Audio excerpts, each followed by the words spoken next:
everyone. We got our liquid deaths. We're ready to talk about regulation. It's going to be real exciting. Okay, we are taking the conversation from DAO governance to IRL government, and we're talking about the crypto conversation in DC. I know you just welcomed us, but just please join me in welcoming again Congresswoman Brittany Pettersen. I'm really excited to be speaking with her today. All right, no booze here, guys. We're just here to have a good time. All right, Brittany, here we are sitting at ETHDenver. Just for folks who don't know you, I'd love a brief introduction. Talk to us about your journey and how you ended up to where you are now. Thank you. Well, great to be with you all today. Thanks for sticking around to have this important conversation. As you already know, my name is Brittany Pettersen, and I represent the 7th Congressional District, which is just to the west of where you all are here in Denver.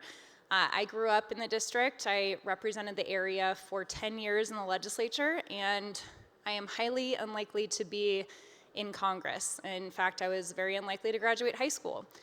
But I was given a chance to build a better life, and that's what inspired me to get involved working for Democratic candidates that were going to invest in those critical public services and investments that actually give people like me, regular people, a chance to succeed. So I went down a path working for Democratic candidates and issues, and I stepped up to run when a seat opened up in 2012. So while I've been serving in the state legislature, I focused on public education and public health issues mostly. I was also the chair of the Finance Committee, and when I went to Congress and I was asked I was just elected in the last election, and when I was asked what committee I wanted to be on, I asked to be on financial services because of the housing crisis. It's one of the subcommittees to work on housing policy. And on my journey, I have spent a lot of time trying to better understand the challenges that the crypto industry faces, making sure that I understood that on the campaign trail, but more importantly, making sure that I'm doing my job as a representative on the Financial Services Committee in trying to solve the urgent needs of what you all are facing and the urgent needs of our country. Brittany, I want to pick up on those challenges. From your perspective, what are the biggest challenges facing this industry, and how is Washington working to address those? Or does Washington even care? Well, as you all know, we need to bring clarity. We need to bring regulation here in the United States. I think that what we're seeing is, unfortunately, a lot of digital asset companies wanting to move and invest elsewhere because of the lack of clarity and regulation. And that's a big concern for me. I am committed to making sure that the United States is a leader in crypto finance. I also want to thank all of you for being leaders in open source and how inspiring it is to think about what we're going to be able to solve together with these new platforms that are available to everybody. What excites me about crypto is that you don't have the normal gatekeepers that you traditionally have had in the centralization of power, and it doesn't matter where you come from, what school you went to, the color of your skin, where you live, you have the opportunity to be involved, and that's very exciting. We also need to make sure that businesses continue to thrive here in the United States. Singapore would be happy to be the new finance hub of the world instead of New York City. We need to make sure that that doesn't happen. We need to have those investments, that economic success and innovation here in the United States. Brittany, you bring up gatekeepers. When we look at government, I think a lot of people in this room might say that the government wants to keep that control, and that's where the tension has come for the industry, right? Everything we hear a lot of the things that we hear that comes out of Congress kind of alludes to keeping that control, not wanting that open source, being able to control what's happening in the industry. How would you respond to that? I understand your frustration. My time in public service over 12 years, I feel like most of the things that I work on, I'm fighting against the defenders of the status quo. And so you all are bringing such a new and innovative way of doing and thinking about things. And this is really, it is going to be part of our future, and the United States needs to embrace that. So I understand why you feel that way. in Okay.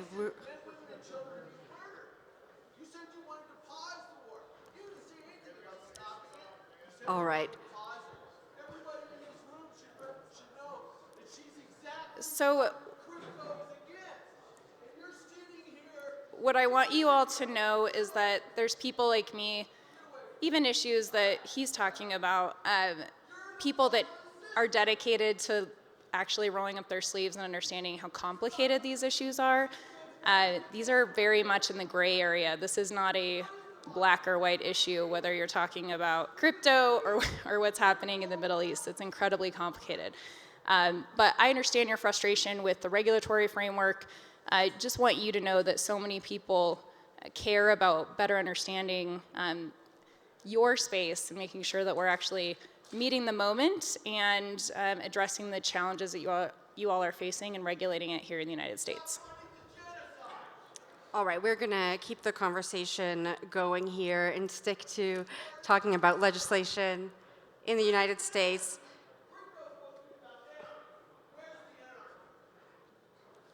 It seemed like some momentum was being made in 2023 when it came to progressing some crypto legislation. We had the stablecoin bill, we had FIT 21. It seems like that momentum has kind of slowed now as we enter an election year. Can you tell us what's going on behind the scenes? Do you think we're going to see any legislation in 2024?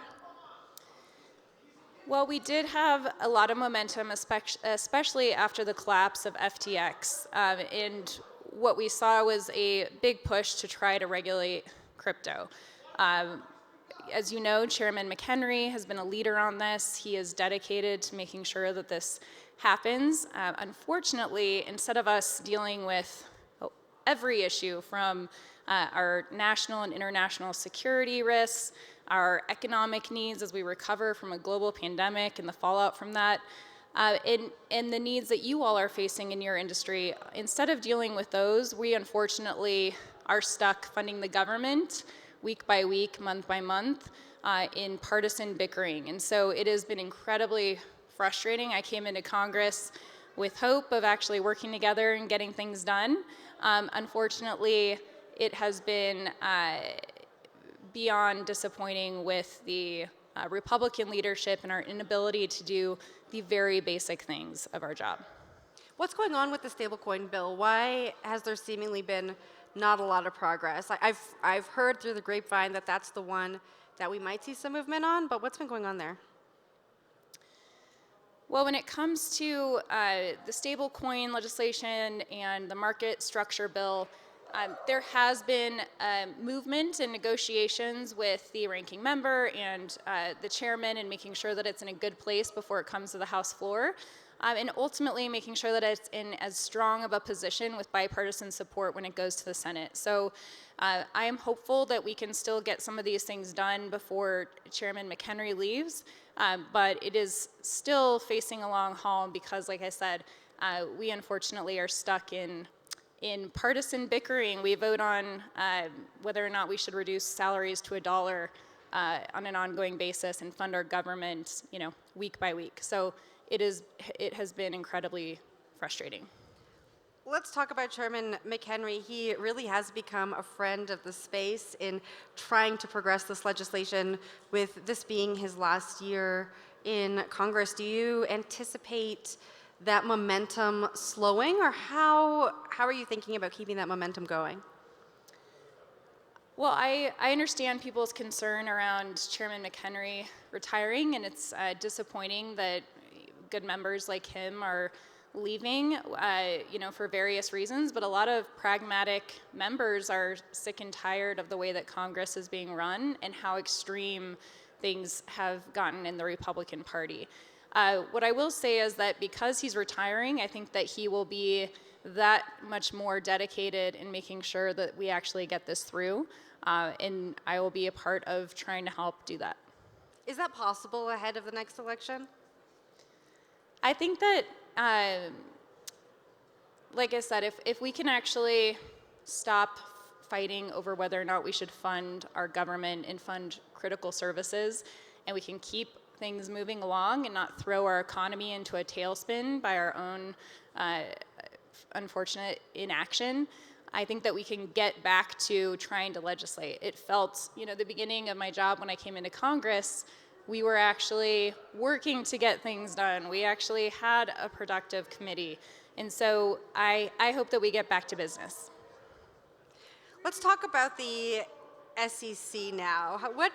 How do you think the SEC has been handling the regulation of the industry? I understand why people have been frustrated. I don't think that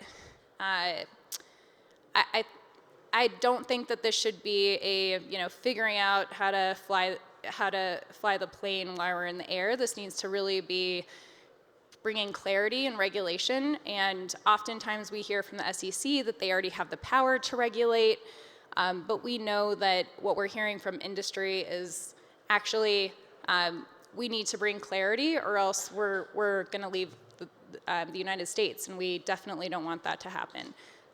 We have a lot of work to do to make sure that we listen to their concerns around making sure that illicit financing isn't, that bad actors are not utilizing the system.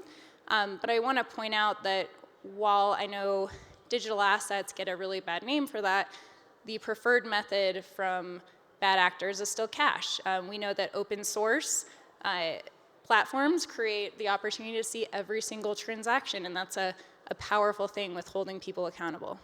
The SEC has really been regulating by enforcement, and I'm curious to hear, what the SEC is asking of you, because I think when all of us sitting here, legislation needs to be made in Congress, and once that legislation is made, then the SEC probably wouldn't go out and regulate by enforcement. And so I'm curious how the conversation is going between the agency and Congress, and what you think needs to happen to get that clear legislation.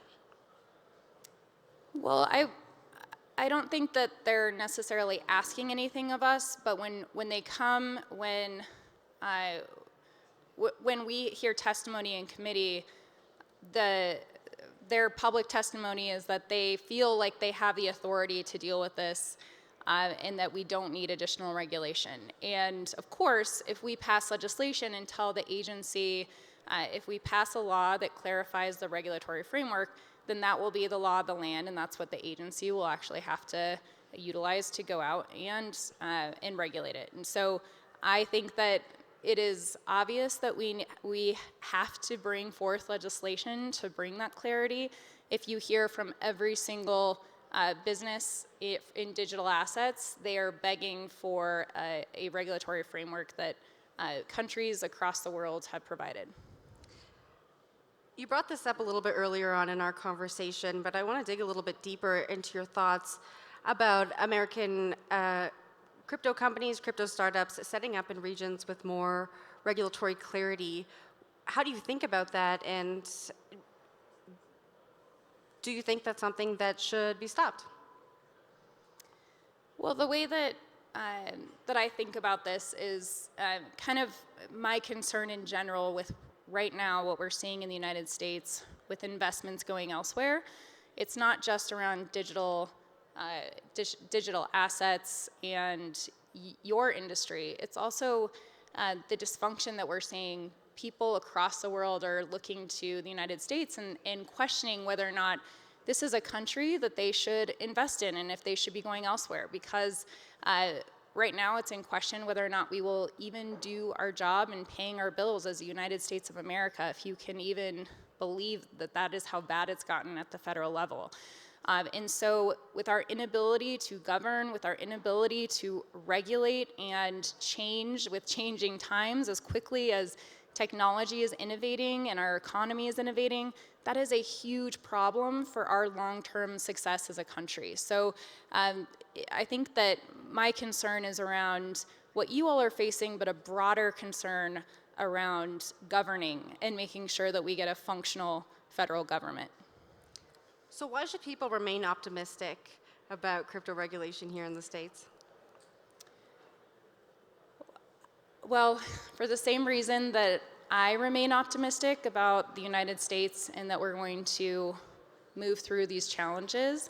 I think that you all being involved and actually supporting candidates who are thoughtful, who are going to, who I think younger candidates as well. We have a different way of thinking about things just because our life experiences are different.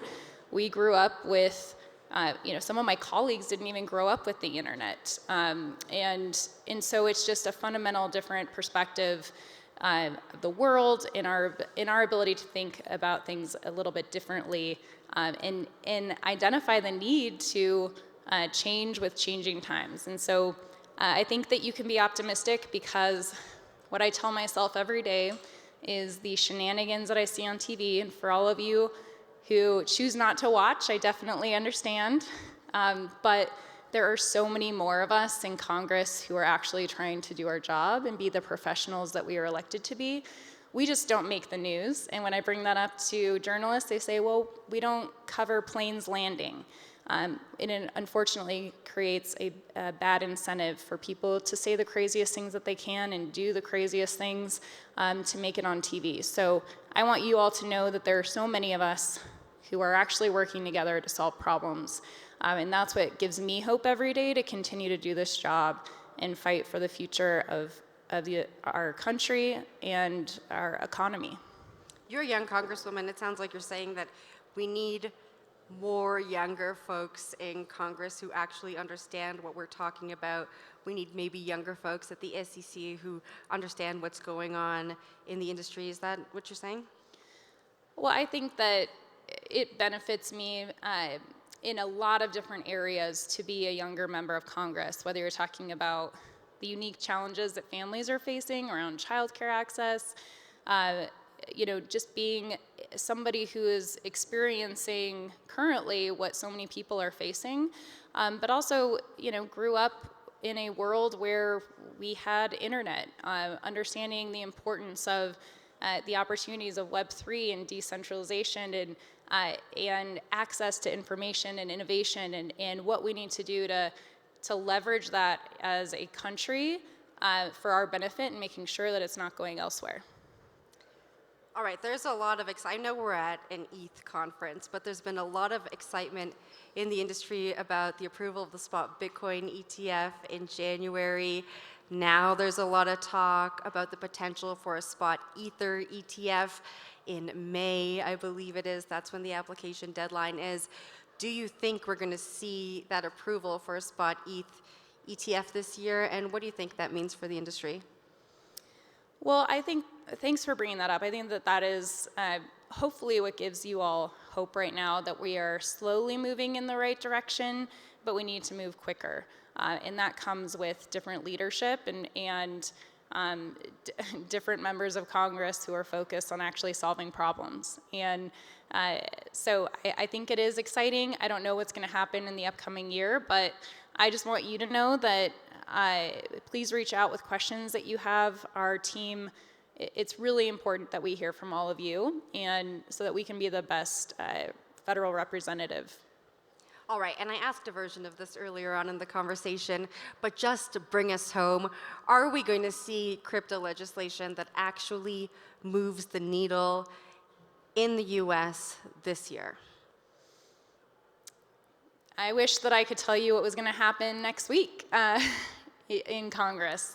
So while I can't tell you whether or not we're going to actually see legislation pass, you all are an important piece of making sure that we're in the strongest position in the House. We get as many people on both sides of the aisle supporting the bills moving forward, so that we have the chance to pass it in the Senate.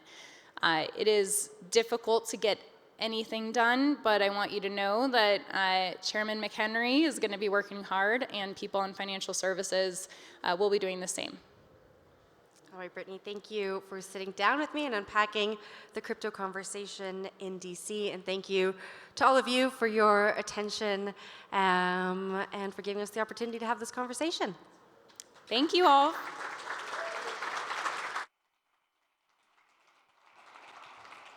Thank you. That was absolutely great. Thanks so much for being here and for sharing that with us.